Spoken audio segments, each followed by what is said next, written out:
The storm that raged through the immaterium was unlike any recorded in the annals of the Order Malleus. It manifested not as the typical maelstrom of souls and madness, but as a spiraling vortex of golden energy that defied the corrupt nature of the warp itself. Aboard the inquisitorial black ship Absolution, Inquisitor Cuse Dawn observed the anomaly through reinforced ocularum, his augmentatic eye whirring as it attempted to process the impossible readings. The vortex did not corrupt. It did not twist. It pushed against the very fabric of the warp as though it were a foreign entity altogether. Lord Inquisitor, a tech priest, approached, his voice buzzing through vox grills. The anomaly contains a sentient presence, human, or at least humanoid, and it lives. Impossible, Dawn replied, though he knew better than to dismiss the impossible in the Emperor's vast and terrible galaxy. Nothing survives raw immaterial transit without protection, not even dams. The golden spiral contracted violently, compressing into a single point of light before exploding outward. Warning klaxons blared across the Absolution as void shields buckled under the energy wave. Ancient cogitators screamed in binary as they overloaded, and Gellerfields fluctuated dangerously. The ship listed to port, artificial gravity wavering as the warp drive threatened to destabilize. Emergency translation to real space, Dawn commanded, gripping the rail of the observation deck. Now the black ship's warp drives engaged their emergency protocols, ripping open a passage back to the material universe. As the vessel shuddered through the barrier between dimensions, the golden anomaly seemed to follow, attaching itself to the ship's wake like a predator to wounded prey.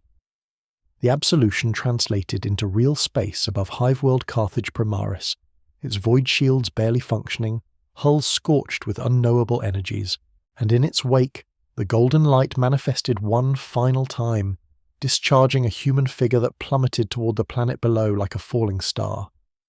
Through the ship's damaged auger array, Inquisitor Dawn watched the figure descend. "Mark its landing coordinates," he ordered. "Prepare my shuttle and alert the planetary governor. We have a priority alpha containment situation." The tech priest's mechadendrites writhed anxiously. "What classification, my lord?" Dawn's face hardened as he recalled ancient texts describing golden light and human vessels. Potential alpha plus psyche, or worse, something from beyond our understanding of the warp. The golden comet that was once a boy named Naruto Uzumaki tore through the atmosphere of Carthage Primaris, unconscious and unaware of the world he was about to impact. The underhive of Carthage Primus had never seen light so pure. The labourers of Manufacturum District 37 paused their endless toil at the forge works as the golden streak tore through the polluted sky, momentarily outshining even the distant memory of the Sunday. It punched through 3 levels of urban sprawl before cratering into the refuge plains of the outermost habitation ring. Matron Alexa of the Emperor's Orphan Sanctuary gathered her charges away from the rusted windows as the shockwave rolled through the district, shattering glass and dislodging centuries of grime from the ceiling struts. The orphans, malnourished children destined for the manufacturer or worse, huddled together as their caretaker made the sign of the Aquila. "The Emperor protects," she whispered, though her faith had been tested daily in this forsaken corner of the Imperium. Hours passed before curiosity overcame caution. The orphans watched from hidden vantage points as arbitrators established a perimeter around the impact site, their shock mauls crackling with barely contained energy. Whatever had fallen from the sky was valuable enough to draw the attention of the authorities, which meant it was valuable enough to steal. By nightfall, the arbitrators had constructed a makeshift containment facility around the crater. Matron Alexa had finally corralled the last of her charges back into the relative safety of the sanctuary. When the screaming began, the sound of last fire followed, bright flashes illuminating the toxic smog that constituted night in the underhive. Through a crack in the sanctuary's rusted door, 16-year-old Carlin, the oldest of the orphans, watched as arbitrators flew through the air, flung by some unseen force. A figure emerged from the containment facility, moving with impossible speed, leaving behind flashes of golden light. "There's someone coming," he warned the matron. "Someone who defeated the arbitrators." Matron Alexa gathered the youngest children behind her and gripped the sanctuary's only weapon, an ancient stub pistol with 3 remaining rounds. "Bar the door," she ordered. Before Carlin could comply, the door swung open. Standing in the threshold was a young man, no older than 18 standard Terran years. His hair was the colour of the sun none of them had ever truly seen, and his eyes were as blue as the oceans none of them would ever visit. Most striking was his attire, bright orange and black garments unlike any imperial fashion or uniform marked with unfamiliar symbols. Blood trickled from a wound on his forehead, but he stood straight, unaffected by the toxic air that required filtration plugs for most underhive dwellers. The stranger's eyes widened at the sight of the children. His expression shifted from weary defensiveness to something else entirely, something almost forgotten in the underhive: compassion. "Hey," he said in strangely accented low Gothic, raising empty hands. "I'm not going to hurt you. I'm just really, really lost." Matron Alexa kept the stub pistol aimed at the stranger's chest. "What are you? Some uphive ganghanger? Mutant? Deserter?" The young man's face scrunched in confusion. "I'm Naruto Uzumaki," he replied, pointing a thumb at his chest, "and I'm going to be Hokage."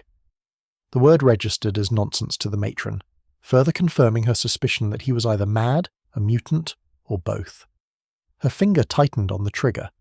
Before she could fire, the youngest of the orphans, a 5-year-old girl named Mira, slipped past her guard and approached the stranger. "Your head is hurt," she said simply, pointing at his wound.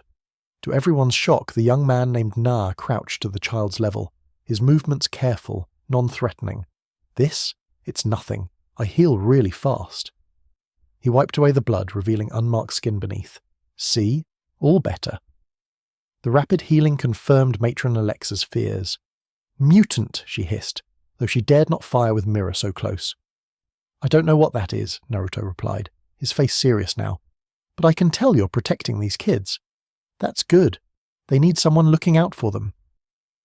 His gaze moved past her to the cramped sanctuary, taking in the dozens of thin faces watching him with fear and wonder. Something in his expression hardened. Where are their parents? Dead, abandoned, or pressed into imperial service? The matron answered automatically, surprised by her own candour.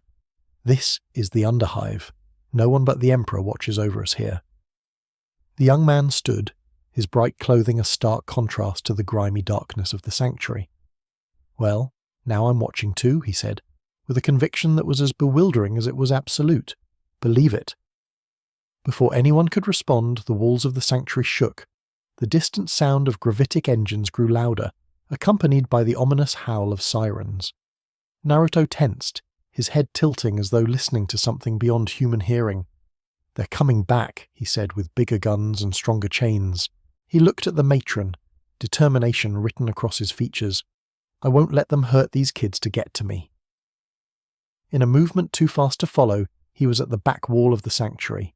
His hands formed unfamiliar signs in rapid succession, and to the astonishment of all present, multiple copies of the young man appeared in puffs of smoke.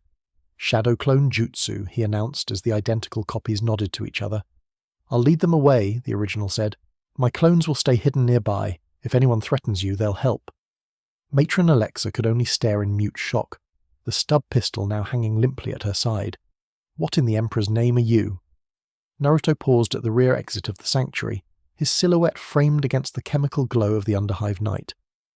"Just a shinobi who never goes back on his word," he replied, with a grin that somehow held both innocence and ancient wisdom. "That's my ninja way." With that, he vanished into the darkness, leaving 3 perfect copies hidden in the shadows of the sanctuary, and a room full of stunned orphans who had just witnessed their first miracle in a galaxy that had forgotten such things were possible. The deep Underhive was a labyrinth of forgotten infrastructure and mutant territories.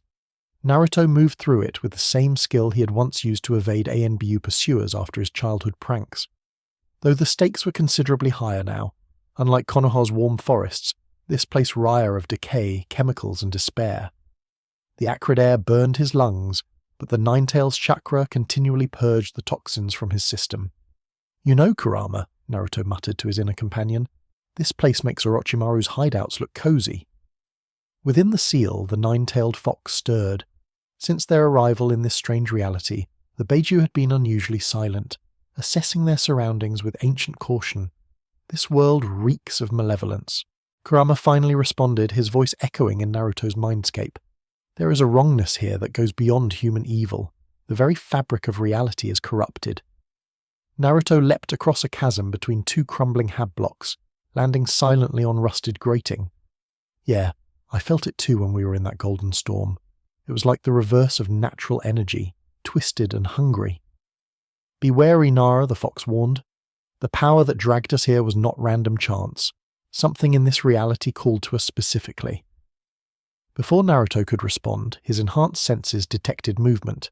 He flattened himself against a wall as a patrol of figures in carapace armor moved through the corridor below. Their weapons unlike anything in the shinobi world. He recognized them as the same type who had attempted to contain him at the crash site, though these wore heavier armor and carried larger weapons. Auspex shows movement ahead. One of them reported raising a device that beeped softly, consistent with the target's pattern. Another responded, "Remember, the witch is to be taken alive. Lord Inquisitor wants it for questioning." Naruto frowned at being called an it, but remained hidden. Gathering information, these soldiers moved with discipline and purpose that reminded him of Asbu, though they lacked the chakra control and silent movement of ninja. The patrol moved past his position, and Naruto decided to follow them. Perhaps they would lead him to someone who could explain this world and how to get home. He created a shadow clone with a whispered jutsu, sending it ahead as a scout, while he tracked the patrol from a safe distance. After an hour of careful movement through the underhive depths, the patrol rendezvoused with a larger force gathered around an armoured vehicle. Standing apart from the soldiers was a figure that radiated authority and menace in equal measure. Tall, clad in ornate black armour adorned with arcane symbols, the man's face was partially hidden by a hood. At his side hung a sword that hummed with energy that made Naruto's skin crawl. Inquisitor Dawn. One of the patrol leaders reported, "The target continues to evade capture. It demonstrates movement capabilities beyond normal human limits and shows signs of teleportation or duplication." The Inquisitors augment I-word as it adjusted focus. This is no ordinary psyker. The warp signature is unlike anything in Imperial records. It reads as both immensely powerful and strangely contained. He turned to a robed figure beside him, a human so heavily modified with mechanical parts that Naruto almost mistook them for a machine. "Magos Vex, your assessment?" The tech priest's vox emitter crackled. The energy readings do not correspond to known warp frequencies. It bears similarities to both psychic emanations and some form of biological energy manipulation. Fascinating and heretical in equal measure. Naruto's clone, hidden above the gathering, shifted slightly to get a better view. The movement was imperceptible to human senses, but the tech priest's augment eyes snapped upward instantly. "Intruder detected," the Magos announced, raising a mechanical arm that transformed into a weapon. The clone dodged the initial energy blast, but was caught by a second shot from one of the soldiers. It disappeared in a puff of smoke, sending the information back to Naruto instantly. Alarms blared as the Inquisitor barked orders. "The target has observed us. Fan out and converge on that position. Maros, can you track the energy signature?" "Affirmative," the tech priest replied. The dispersal pattern of the duplicate created a traceable resonance. Naruto cursed under his breath. These people had technology that could track his chakra. Stealth would no longer work, and there were too many armed soldiers to fight without risking civilian casualties in the cramped underhive. "Time for Plan B," he muttered. "You had a Plan A," Kurama replied dryly. Naruto formed his signature hand seal. Multi-shadow clone jutsu. 50 perfect copies of Naruto appeared, each with a portion of his chakra. They scattered in all directions, creating a chaotic diversion that would confuse the trackers. Meanwhile, the original Naruto transformed himself with a transformation jutsu, taking the appearance of one of the armoured soldiers. Walking boldly into the perimeter established by the inquisitorial forces, Naruto adopted the rigid posture he'd observed in the patrols. Section Gamma clear. He reported to a group of soldiers, mimicking their formal speech patterns. One of them nodded, accepting him as one of their own.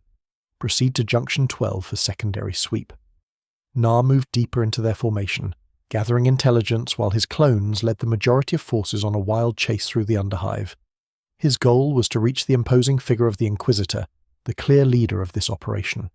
If anyone could provide answers about this world and potentially help him return home, it would be someone of authority.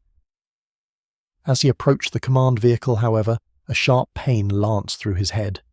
The Inquisitor had turned toward him, raising a rod of black metal that emitted a field of energy that felt like it was trying to suppress Kurama's chakra.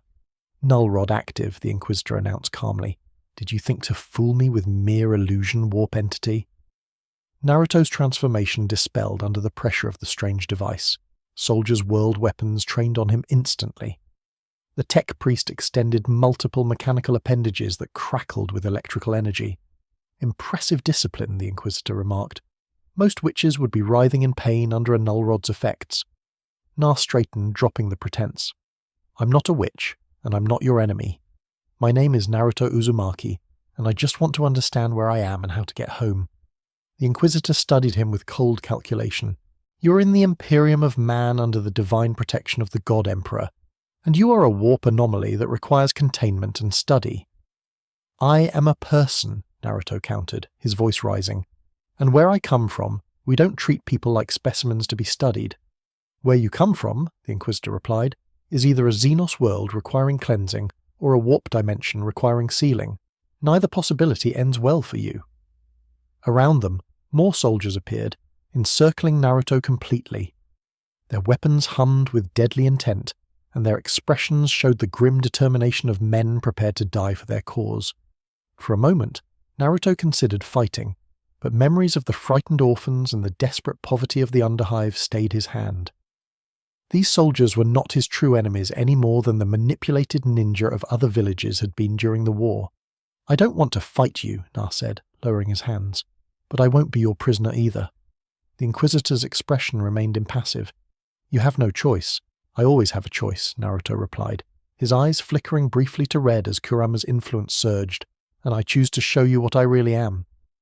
Golden chakra erupted around Naruto's body, forming a luminous cloak that pushed back the surrounding soldiers with its sheer pressure. The null rod in the Inquisitor's hand cracked, black smoke pouring from its core as it failed to contain the Beiju chakra. In the name of the Emperor, a soldier gasped. What is this power? The Inquisitor stood his ground even as his null rod shattered. Control yourselves, he commanded his men. This is merely a manifestation of warp energy, no different from the witchcraft of rogue psychers. Naruto focused his chakra, creating a rasen in his palm that illuminated the darkness of the Underhive with swirling blue energy. This isn't your warp energy. This is chakra, the combination of physical and spiritual energies that every living being in my world possesses. The tech priest sensors word frantically. Impossible readings. The energy is contained, structured. It does not draw from the immaterium, but generates from within the subject. For the first time, uncertainty flickered across the Inquisitor's face. In a galaxy of known horrors, the truly unknown was perhaps the most disturbing possibility of all. Naruto allowed the rasen to dissipate, but maintained his chakra cloak. I'm leaving now, he stated firmly. I won't hurt anyone unless they try to hurt me or the innocent people living here. The Imperium does not negotiate with potential threats, the Inquisitor replied, drawing his power sword.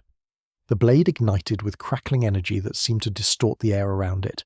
Your power, controlled or not, represents a danger to Imperial citizens, and your oppression is already hurting them, Naruto countered. I've seen how people live here, the children starving in the dark while you hunt for threats instead of helping your own people. Something dangerous flashed in the Inquisitor's human eye. You know nothing of the threats this galaxy faces, outsider. The Imperium stands as the bulwark against horrors your mind cannot comprehend. Then help me understand, Naruto urged, his chakra cloak dimming slightly. Work with me instead of against me. For a moment it seemed the Inquisitor might consider this proposal. Then, with speed that impressed even Na, he lunged forward. Power sword aimed at Naruto's chest in a killing blow. Naruto sidestepped the attack, moving faster than the human eye could track. The Inquisitor, however, adjusted his swing with preternatural awareness, the blade grazing Naruto's side. Pain lanced through him, as the energy field disrupted his chakra network where it made contact. Psychic nullification field, the Inquisitor explained calmly, pressing his attack, designed to sever a witch's connection to the warp. Naruto leapt backward, putting distance between them. The wound on his side burned unnaturally, healing slower than normal despite Kurama's influence. That sword, he grunted. It feels wrong. It has tasted the blood of 1,000 heretics, the Inquisitor replied. Soon it will taste yours. The soldiers opened fire, last beams cutting through the air toward Naruto. He created shadow clones that intercepted most of the shots, dispelling on impact while he weaved between the remainder. His hands formed seals as he moved, wind-style breakthrough. A controlled gust of wind chakra blasted outward, strong enough to knock the soldiers off their feet, but carefully modulated to avoid lethal force. The Inquisitor braced himself, his armor's systems compensating for the pressure. Elemental manipulation. The tech priest observed from behind a barricade of mechadendrites, similar to the pyromancy of sanctioned psychers, yet requiring no incantation. The Inquisitor pressed a rune on his armor. This has gone on long enough. Tactical suppression authorized. From the shadows of the underhive, larger shapes emerged. 2 m tall, clad in ceramite armor of midnight blue, they moved with deadly purpose despite their massive bulk. Each carried a weapon that dwarfed the last guns of the regular soldiers, and their helmets bore the stylized skull that Naruto had seen throughout this strange world. "Space Marines," a soldier whispered with reverence. The estates advanced in perfect coordination, bolters raised. In the name of the Emperor and the Primarch Gilman, their leader intoned, voice amplified by his helm's vox. "Surrender, or be purged." Naruto assessed the new threat. These warriors radiated power and discipline beyond the regular soldiers. Their movements spoke of centuries of combat experience, and the weapons they carried hummed with destructive potential that made his skin crawl. Kurama. Naruto communicated inwardly. "These guys are on a different level." "Their life force is strange," the fox replied. "Altered, enhanced beyond normal human limitations. Be cautious." Before Naruto could respond, the Space Marines opened fire. Their bolters roared, launching mass reactive shells that detonated with concussive force. Naruto dodged the initial salvo, but the Marines predicted his movement, their transhuman brains calculating his trajectory with inhuman precision. A bolt round exploded near Naruto's foot, sending him tumbling. He recovered with a handspring only to find a Marine had closed the distance with shocking speed, combat knife seeking his throat. Naruto parried the strike with a kunai, the impact sending shockwaves up his arm. "You're strong," Naruto acknowledged, disengaging from the clash. The Marine didn't respond, pressing his attack with methodical precision. Each strike was calculated, each movement efficient and deadly. Naruto matched him blow for blow. His shinobi training, allowing him to keep pace with the transhuman warrior, but he could feel the enormous strength behind each attack. 2 more Marines flanked him, coordinating their assault with vox clicks too subtle for normal humans to detect. Naruto formed a shadow clone to engage one while he focused on the others. The clone launched a Rasen gun at the leftmost Marine who raised a gauntleted arm in defense. The swirling chakra sphere impacted the ceramite armor, grinding against its surface before detonating in a flash of blue energy. The Marine staggered but remained standing, his armor cracked but intact. "Armor integrity compromised," the Marine reported dispassionately. "Unknown energy weapon." The lead Marine, a sergeant by the markings on his pauldron, adjusted his tactics. Target employs energy-based close combat techniques, maintain distance, and utilize heavy weapons. On cue, one of the Marines shouldered a larger weapon, a heavy bolter that required even transhuman strength to wield effectively. It roared to life, spewing a hail of explosive rounds that tore through the underhive structure around Naruto. "Stop!" Naruto shouted, dodging the barrage. "You'll bring the whole place down on the people living here." Either the Marines didn't hear or didn't care. The heavy bolter continued its devastating fusillade, ripping through support beams and ancient pipes. Steam erupted from ruptured conduits, and groaning metal signaled structural failure. Naruto's eyes narrowed, his expression hardening, if that's how you want to play it. He summoned more chakra, the golden cloak around him intensifying. With a gesture, he created 20 shadow clones that surrounded the Marines in a loose circle. Each clone began forming a Razian gun, the combined light of the chakra spheres illuminating the underhive chamber like miniature suns. The sergeant assessed the threat, immediately recognizing the tactical disadvantage. "Fall back to defensive position, Theta." He ordered suppression fire while retreating. The Marines began a disciplined withdrawal, bolters firing continuously to cover their movement. Naruto allowed them to retreat, his clones dispelling their Ronin. Once the immediate threat to civilian infrastructure had passed, the Inquisitor, who had been observing the exchange from behind his troops, stepped forward once more. "Impressive restraint," he noted. "You could have struck them down, yet you held back." Na turned to face him. "I told you I'm not your enemy. I don't want to hurt your soldiers, but I won't let you endanger innocent lives either." "There are no innocent lives in the presence of the uncontrolled psyker," the Inquisitor replied, though his tone had shifted subtly. "Yet you show concern for Imperial citizens. curious. A distant rumble shook the chamber, dislodging dust from the ceiling. The heavy bolt of fire had compromised more than just the immediate structure. "This level is going to collapse," Naruto warned. "You need to evacuate your people." The Inquisitor hesitated, weighing his duty to capture this anomaly against the lives of his men. Before he could decide, the choice was made for him, as a section of ceiling gave way, sending tons of debris crashing down. Naruto moved instinctively, creating shadow clones that pushed soldiers out of the impact zone. While the original launched himself toward the Inquisitor, time seemed to slow as Naruto tackled the surprised Inquisitor, carrying him clear of the falling wreckage. They landed roughly, rolling to a stop as dust and debris filled the chamber. The Inquisitor found himself staring up at the golden-haired outsider who had just saved his life, despite their conflict. "Why?" he demanded. Naruto stood, offering a hand to the fallen Inquisitor. "Because that's who I am," he answered simply. "I protect people, even people who are trying to kill me." Before the Inquisitor could respond, a new tremor shook the chamber, more violent than before. Water began pouring from ruptured pipes, and the groaning of metal suggested imminent catastrophic failure of the entire section. "This whole level is going to flood," a surviving tech priest warned. "Waste reclamation systems are compromised." The Inquisitor rose to his feet, ignoring Naruto's offered hand. "Evacuate all personnel to upper levels," he ordered. "This operation is suspended until structural integrity can be assessed." He fixed Naruto with a calculating stare. "This changes nothing. You remain a potential threat to the Imperium." Naruto met his gaze without flinching. "And I'll keep telling you I'm not while you keep not listening. But right now, people need help." Without waiting for a response, Naruto created dozens of shadow clones that spread throughout the collapsing sector, searching for trapped civilians and soldiers alike. The original turned back to the Inquisitor one last time. "When you're ready to talk instead of fight, find me at the orphanage. I'll be there, protecting those kids from whatever threatens them, including you if necessary." With that, he vanished in a blur of orange and gold, leaving the Inquisitor staring after him with a mixture of frustration and reluctant curiosity. In his centuries of service to the Imperium, he had encountered countless horrors, Xeno's abominations and warp entities, but never before had he met one that risked itself to save Imperial lives, then offered negotiation instead of domination.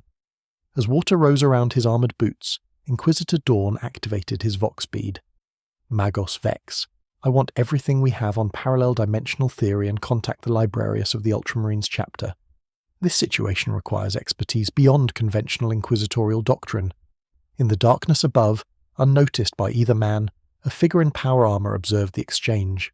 His midnight blue armour bearing the open book symbol of the Librarium, Caudiccia Agatoni of the Ultramarines, had witnessed the display of power unlike any psycho manifestation he had encountered in his 2 centuries of service. Most concerning was that he had sensed no draw upon the warp, no thinning of the veil between real space and the immaterium. The power had come from within the golden-haired youth, contained and controlled in a way that defied everything the librarian knew about psychic phenomena. This required investigation beyond the blunt approach of the Inquisition. With practiced mental discipline, the librarian composed an astropathic message for his chapter, encoded with the highest security protocols. This anomaly represented either a grave threat or a revelation of immense significance. Either way, the sons of Gilman would be prepared. Water continued to rise through the underhive levels as ancient systems failed catastrophically. The next phase of conflict would come, but for now, survival took precedence over ideology. In the grim darkness of the 41st millennium, such respites were rare indeed. The underhive of Carthage Primaris had never experienced such devastation, not even during the infamous Workers' Revolt of 850 M41. 8 hab levels had been flooded with toxic waste and polluted water from ruptured reclamation systems, displacing thousands of the Emperor's most neglected subjects. Refugee camps sprang up in the mid-hive sectors, straining already limited resources and stirring unrest among the native population. In Manufactorium, District 37, the Emperor's orphan sanctuary had become an unexpected centre of activity, where once a handful of neglected children had huddled in darkness. Now hundreds of displaced underhives gathered. Most peculiar to imperial authorities was the unprecedented efficiency with which the sanctuary distributed food, medical attention, and shelter, despite having no official support from the administrator. Arbitrator Captain Holt observed the activity from a discreet distance, his augmentatic eye zooming in on the strange orange-clad figures that seemed to be everywhere at once, carrying supplies, repairing structures, and tending to the injured.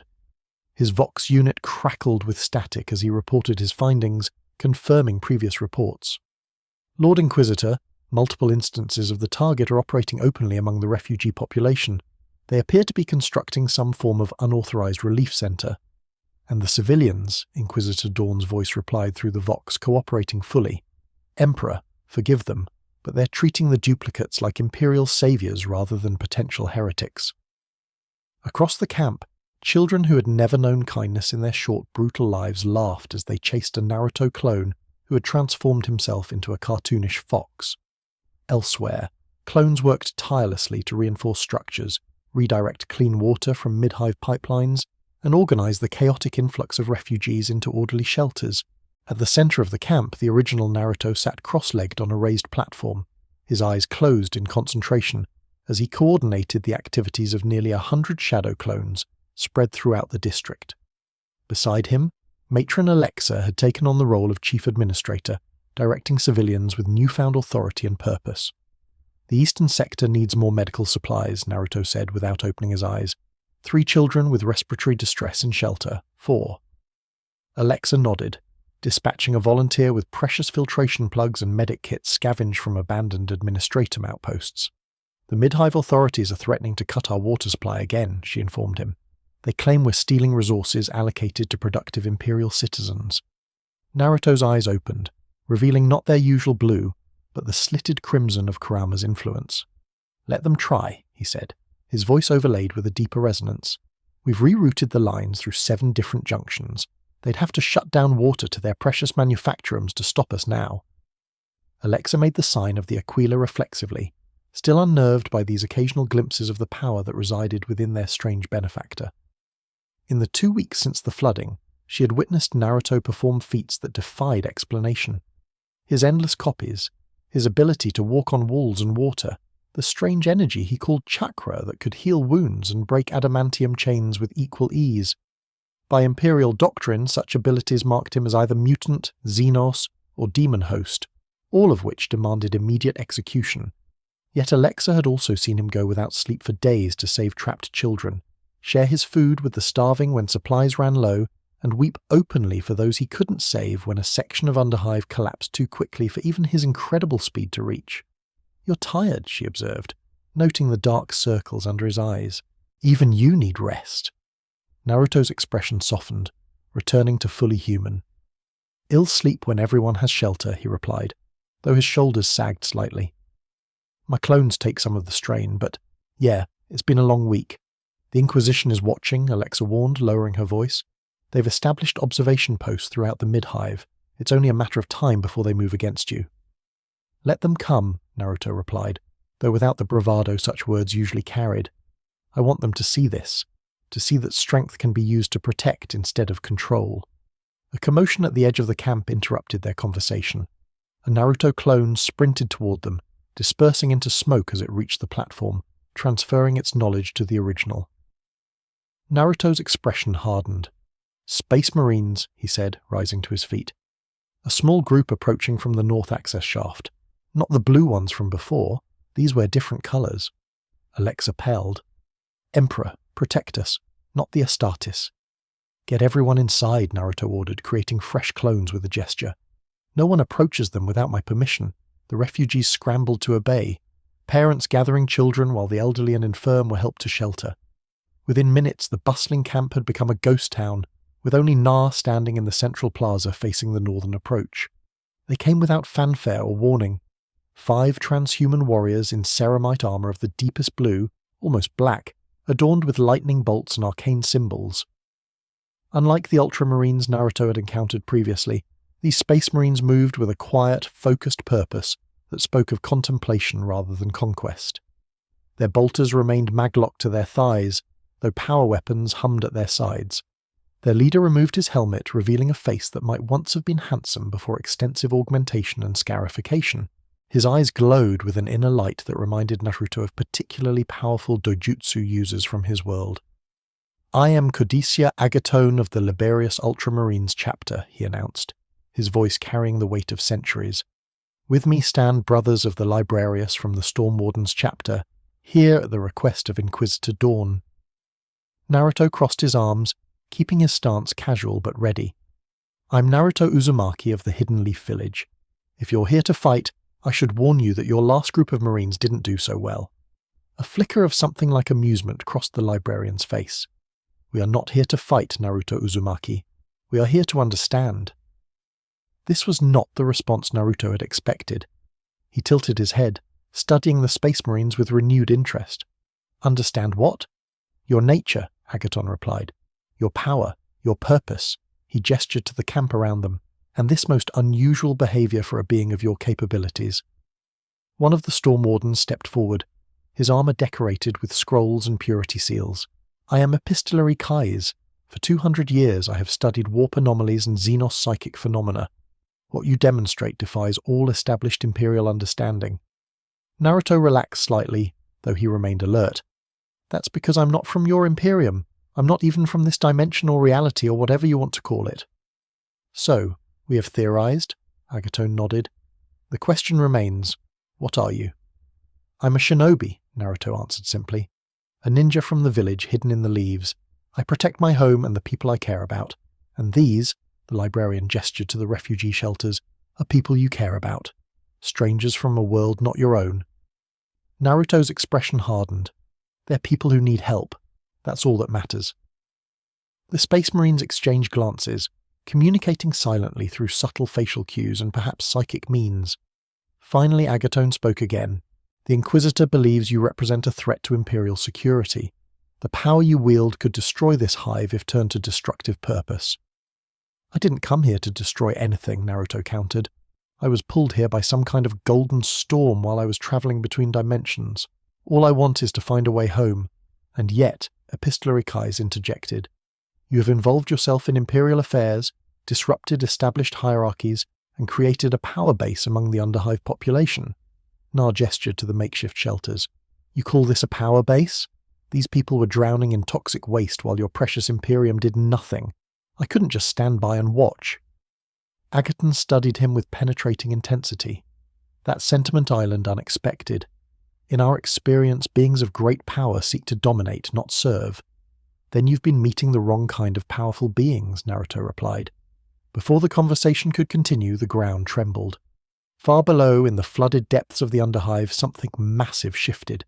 A psychic pressure descended upon the camp, a malevolent presence that made even the transhuman librarians tense. "Warp disturbance," Agathon warned, his hand moving to his force sword. Significant and growing. Naruto felt it too, a corruption that reminded him of the darkest aspects of the infinite Tsukuyomi, hungry and invasive. Within his seal, Kurama growled in recognition. "This is the corruption I sensed when we arrived," the fox warned. "The wrongness that permeates this reality. It has noticed us." The tremors intensified. From the northern access shaft that the Space Marines had used, a miasma of sickly green vapor began to seep, carrying with it the stench of decay and madness. Refugees emerged from their shelters, drawn by morbid curiosity. Despite their fear, "Get back inside," Naruto shouted, creating a dozen shadow clones that began hearing people to safety. The librarians formed a defensive line, their force weapons now drawn and humming with psychic energy. Plague miasma. Epistolary Kais identified. Nurgle's corruption rises from below. "Nurgle?" Naruto questioned, moving to stand alongside the Space Marines. "The Plague God," Agathon explained grimly. "One of the ruinous powers of chaos. The flooding must have disturbed something sealed in the deep Underhive, a plague cache or dormant demon." The miasma thickened, coalescing into shambling figures that defied biological possibility. Rotting corpses moved with terrible purpose, their bloated forms leaking noxious fluids with each step. Behind them came more substantial horrors, humanoid creatures whose bodies were little more than sacks of disease and pestilence. "Plague bearers," Agathon identified, his voice tight. "Demons of Nurgle." In the Emperor's name, Alexa gasped from behind them, having emerged to witness the threat. "The children. We must evacuate the children." Naruto's eyes narrowed as he assessed the approaching horde. These were not reanimated humans like Edo Tensei, but manifestations of a corrupt power that seemed to revel in suffering and decay. The closest plague bearer raised a rusted blade, its single eye fixing on the refugees with malevolent intent. Grandfather Nurgle has gifts for the children. It gurgled, its voice a symphony of phlegm and rot, the embrace of plague, the blessing of pox. Something snapped within Naruto. These were not misguided enemies that could be redeemed through understanding. These were manifestations of a malevolence that sought only to corrupt and destroy the innocent.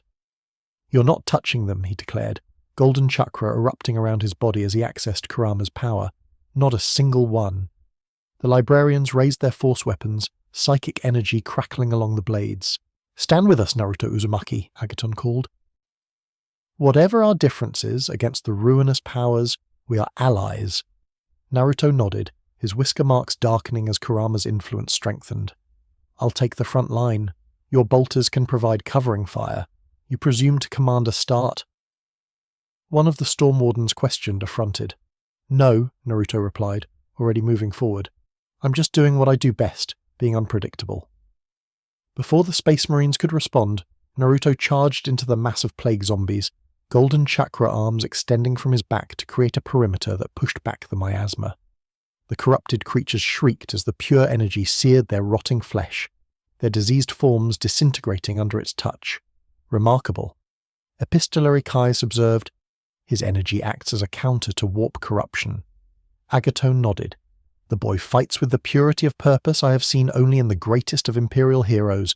Support him, brothers." The Space Marines opened fire, bolt rounds tearing through the plague-bearer ranks with devastating accuracy. Each mass-reactive shell detonated inside demonic flesh, sending corrupted ichor spraying across the plaza.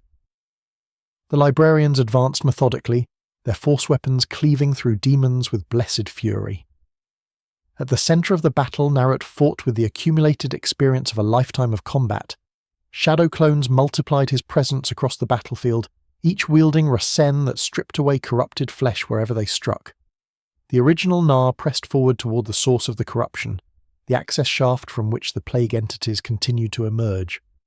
"There's something bigger coming," Naruto called out, his enhanced senses detecting a massive presence moving up the shaft. Something ancient and full of hate.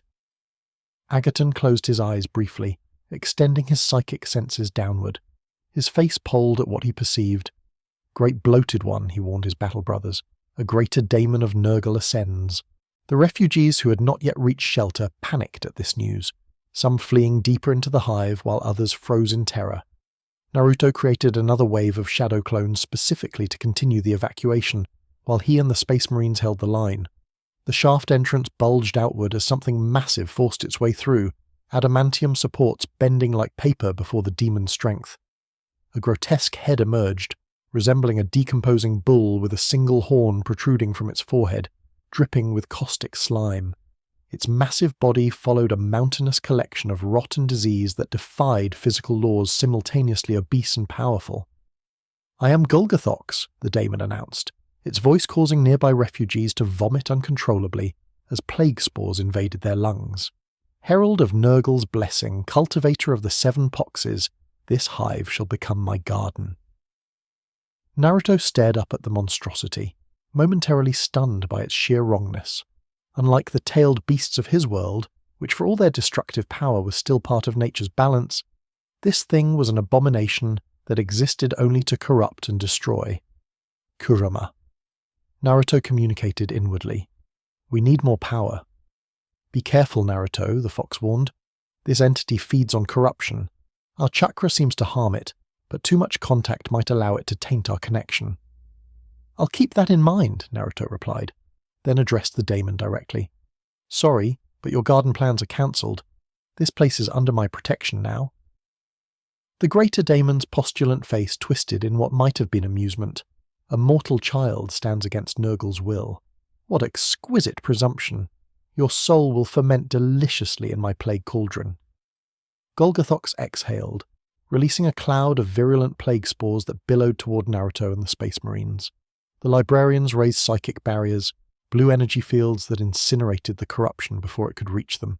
Naruto created a massive chakra arm that swept through the cloud, its pure energy dispersing the plague miasma, the boy's power.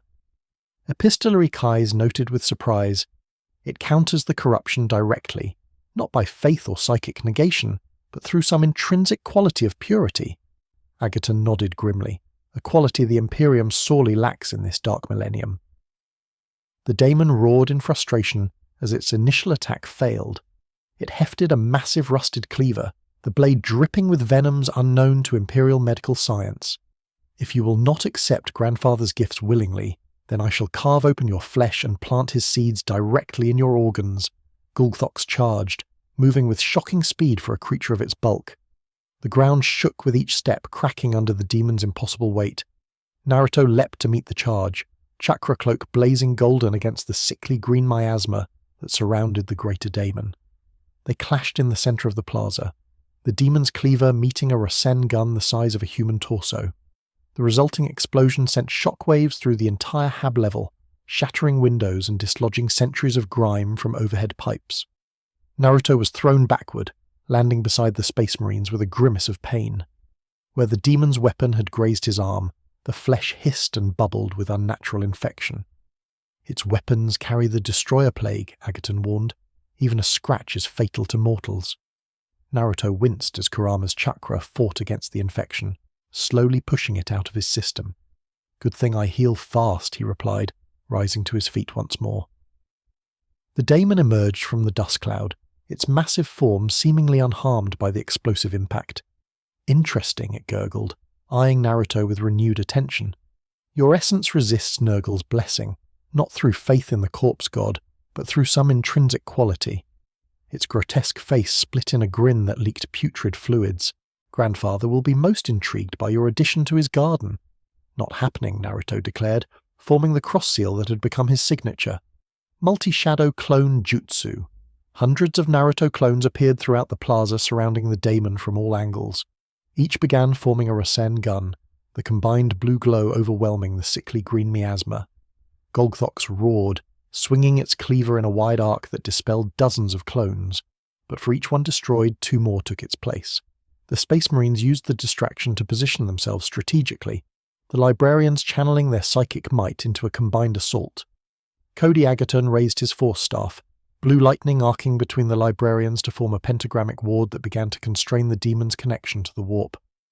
Now, brothers, Agaton commanded, strike at its essence while the outsider occupies its physical form. The librarians unleashed their psychic assault, blue fire washing over the demon's bloated form. Gulthox howled in pain and rage, its connection to the warp flickering as the ritual sought to banish it back to its master's garden. Naruto recognized the opportunity. As the demon fought against the psychic banishment, its physical form became vulnerable.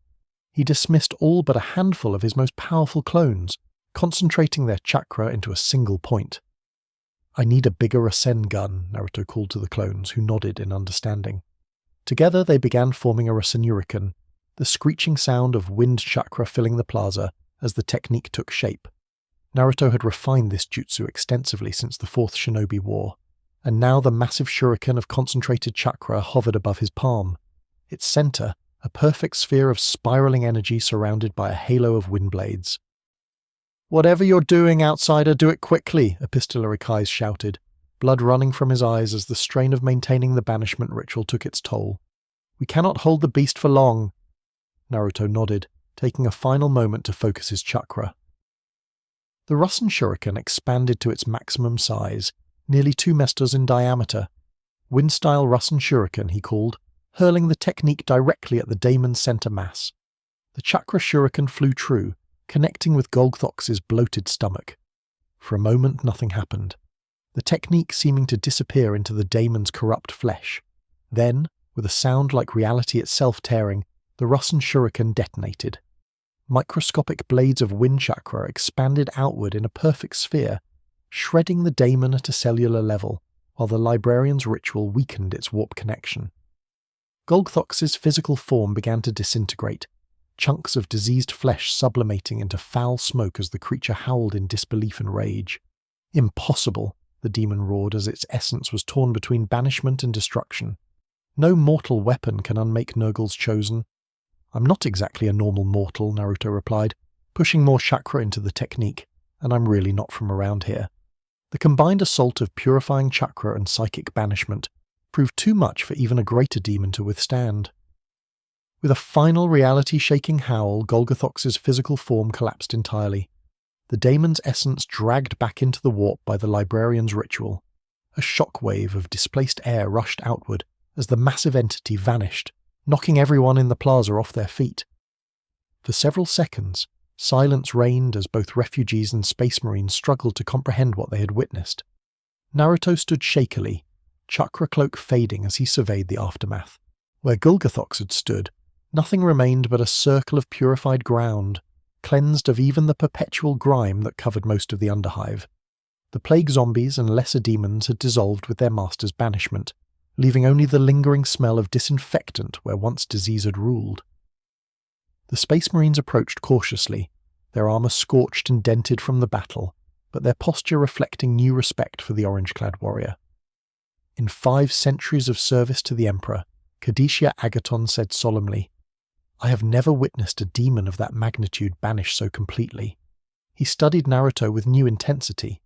"Your power is not psychic in nature, yet it affects the warp directly. How is this possible?" Naruto shrugged, the action betraying his exhaustion. "Where I come from, chakra is the energy of all living things. It combines physical and spiritual energy into something that can affect both body and spirit." He gestured to the purified circle. "I guess in your world that means it can counter your warp corruption." A profound theological implication.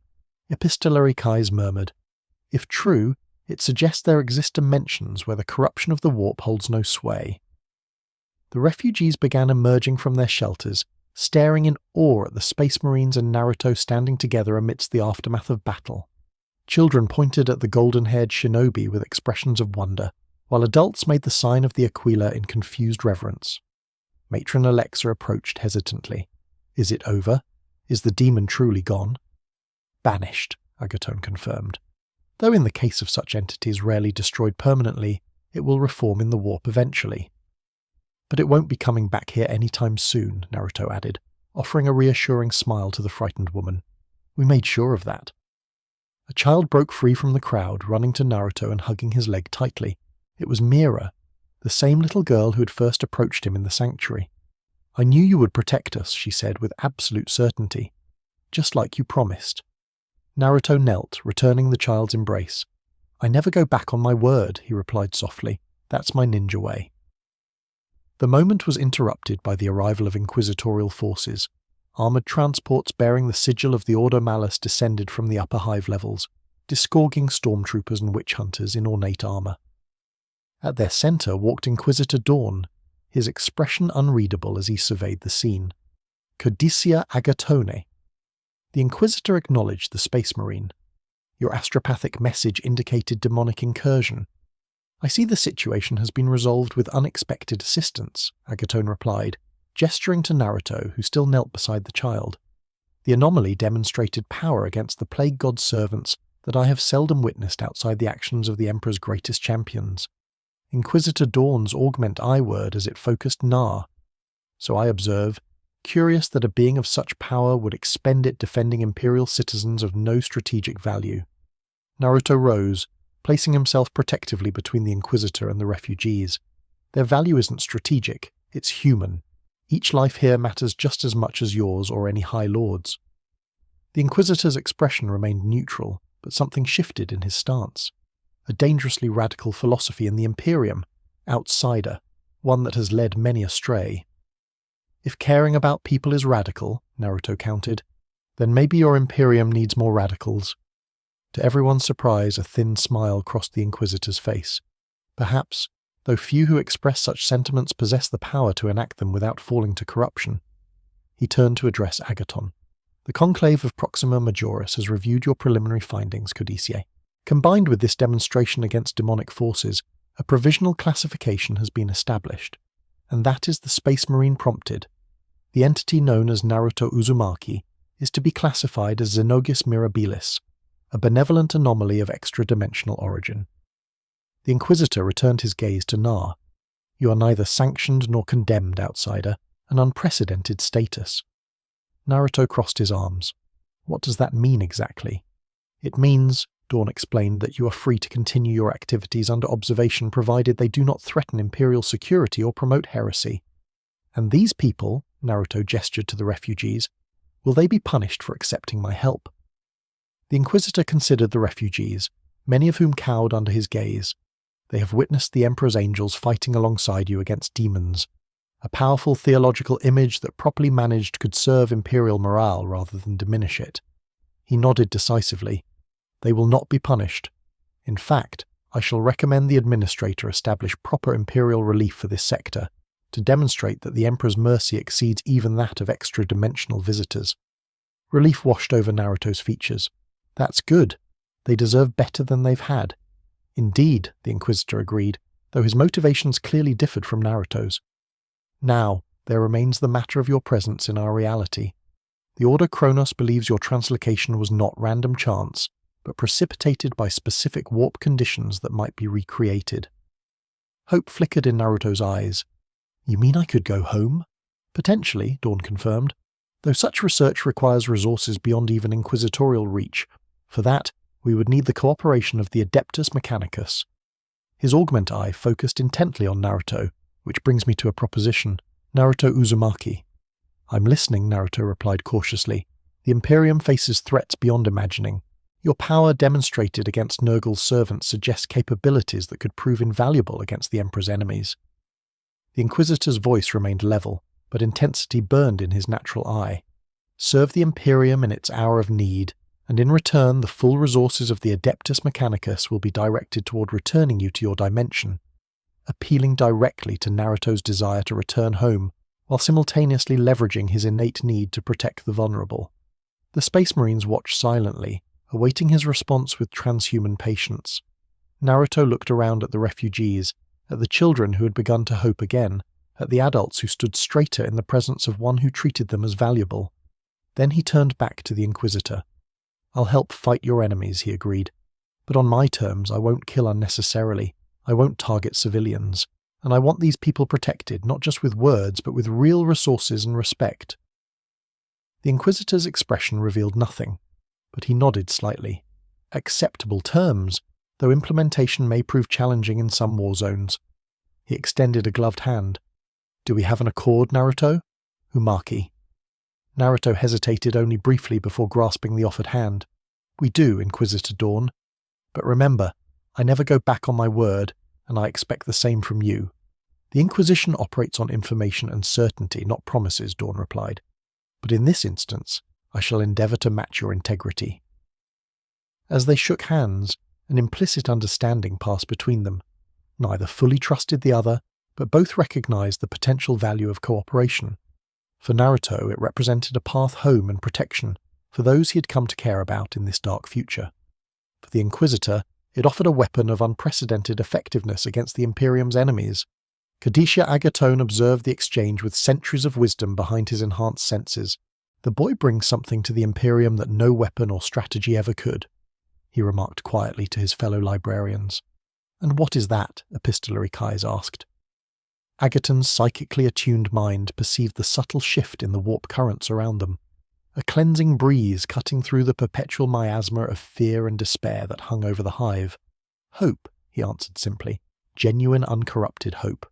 In the weeks that followed, the underhive of Carthage Primaris transformed. Imperial relief finally reached the displaced population, administratum officials working alongside Naruto's clones to rebuild and restore. The Emperor's orphan sanctuary expanded into a proper skolum, with matron Alexa receiving official recognition as a lay preacher of the Imperial cult. Through it all, Naruto worked tirelessly, his shadow clones a constant presence throughout the hive, as he divided his time between helping the civilians and training with the Ultramarines Librarius to better understand this reality's dangers. The Mechanicus established a research outpost dedicated to studying dimensional translocation. Though progress remained slow, on the 40th day after the daemon's banishment, Na stood atop the highest spire of the underhive, gazing up at the perpetually smog-covered sky. Beside him stood Inquisitor Dawn, his black armour gleaming in the artificial light. We've received reports of Tyrannid splinter fleets approaching the Carthage system, the Inquisitor informed him. The first real test of our arrangement. Naruto nodded, his expression solemn. In his time here, he had learned much about the horrors that threatened humanity in this grim future. The Tyranids perhaps disturbed him most of all. A hunger without consciousness, devouring all life without malice or purpose beyond consumption. "I'll do what I can," he promised. "Though I've never faced anything like them before." "Few have and survived," Dawn acknowledged. "But your power against the daemon suggests you may fare better than most." Naruto formed a familiar hand seal, creating a shadow clone that stood beside him. "Send this clone with your fastest ship," he instructed. "It can maintain itself indefinitely and relay everything it learns back to me when it disperses. That way, I can study these Tyranids before they reach the planet." The Inquisitor raised an eyebrow, impressed despite himself by the tactical thinking. "A most useful ability. I shall arrange it immediately." As the Inquisitor departed to make preparations, Naruto remained on the spire, contemplating the strange turn his life had taken. In his heart, he still longed for home, for the familiar faces of his friends and the village he had sworn to protect. Yet he could not deny that he had found purpose here as well, among people who needed hope, perhaps more desperately than any he had encountered before. "This world is more broken than ours ever was," Kurama observed within their shared mindscape. "Even during the worst wars, we never faced anything like these chaos gods or Tyranids. That's why they need us," Naruto replied internally. "Maybe this wasn't just random chance, Kurama.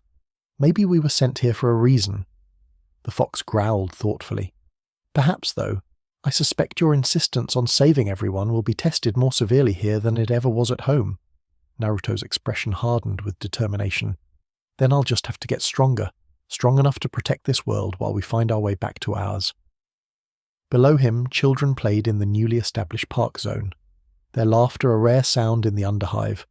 One looked up, spotting his orange figure against the industrial skyline, and waved enthusiastically. Naruto waved back, a smile breaking through his serious demeanor. In the darkness of the void, the Tyranid hive fleets approached, their shadow in the war preceding them like a psychic shroud. On a dozen worlds, astropaths screamed and died as the alien presence overwhelmed their senses. Battle fleets mustered, planetary defenses activated, and prayers to the Emperor intensified. And on Carthage Primaris, a shinobi from another dimension prepared for battle, his golden chakra, a beacon of defiance against the encroaching darkness. The Imperium had gained an unexpected ally, while Naruto had found a new purpose in the grim darkness of the far future, where there was only war, but now perhaps a flicker of hope as well. As the first tendrils of the Tyranid hive mind brushed against the outer planets of the system, Na felt the alien consciousness recoil from contact with Kurama's chakra. Something about the Beiju's energy disrupted the synapse creature's control, creating gaps in the hive mind's nose. Perfect unity. "We can hurt them," he realized, a fierce grin spreading across his face. "We can really hurt them." And for the first time since the Great Rift had torn the galaxy in half, the Imperium of Man prepared for battle with something long forgotten in its arsenal: hope.